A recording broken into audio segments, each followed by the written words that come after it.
कल्पना कीजिए, आप समुद्र की उस गहराई में हैं जहां सूरज की रोशनी भी जाने से डरती है। चारों तरफ सन्नाटा है, इतना कि आप अपनी खुद की धड़कन सुन सकते हैं। अचानक आपकी टॉर्च की रोशनी रेत पर नहीं बल्कि एक विशाल पत्थर की दीवार पर पड़ती है। कोई चट्टान नहीं है, ये तराशे हुए पत्थर हैं। सीढ़ियां, खंभे और पूरा का पूरा एक शहर। आप समुद्र के नीचे 120 फीट की गहराई में खड़े हैं। क्या ये वही द्वारका है जिसे भगवान कृष्ण ने बसाया था, या फिर ये सिर्फ एक इत्तेफाक है? आज इतिहास की सबसे बड़ी बहस से पर्दा उठेगा। महाभारत की कथाओं में जिक्र है एक ऐसी नगरी का जिसे द्वारों का शहर यानी द्वारका कहा गया।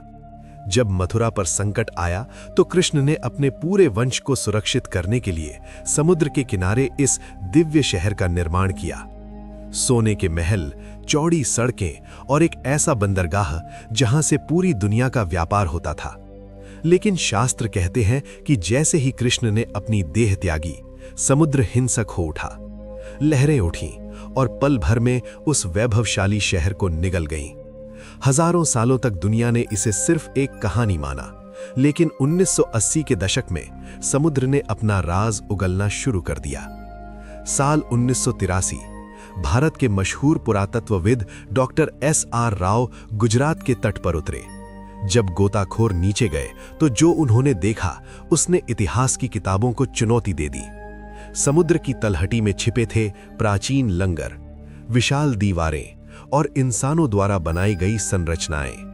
ये पत्थर चिल्ला चिल्ला कर कह रहे थे कि यहाँ कोई साधारण बस्ती नहीं बल्कि एक सुपर पावर सिविलाइजेशन रहती थी। वैज्ञानिकों ने जब कार्बन डेटिंग की तो नतीजे चौंकाने वाले थे। कुछ अवशेष 3500 साल पुराने निकले तो कुछ उससे भी कहीं ज्यादा। अब सवाल ये है कि क्या ये वही कृष्ण की द्वारका है?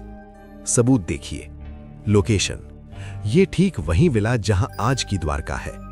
नेचर, शास्त्रों में इसे बंदरगाह कहा गया और नीचे मिले पत्थरों के लंगर भी यही साबित करते हैं। अंत, जैसा महाभारत में लिखा था कि समुद्र ने शहर निगल लिया, ये शहर भी समुद्र के पेट में ही मिला।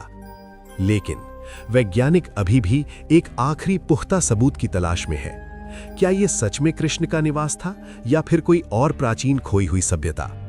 द्वारिका का रहस्य सिर्फ पत्थरों का ढेर नहीं है, ये हमारे गौरवशाली अतीत का वो हिस्सा है जो शायद अभी पूरी तरह सामने आना बाकी है। क्या समुद्र ने सिर्फ एक शहर नहीं बल्कि हमारे इतिहास के सबसे बड़े सच को दफन कर रखा है? शायद एक दिन लहरें खुद बोल उठेंगी।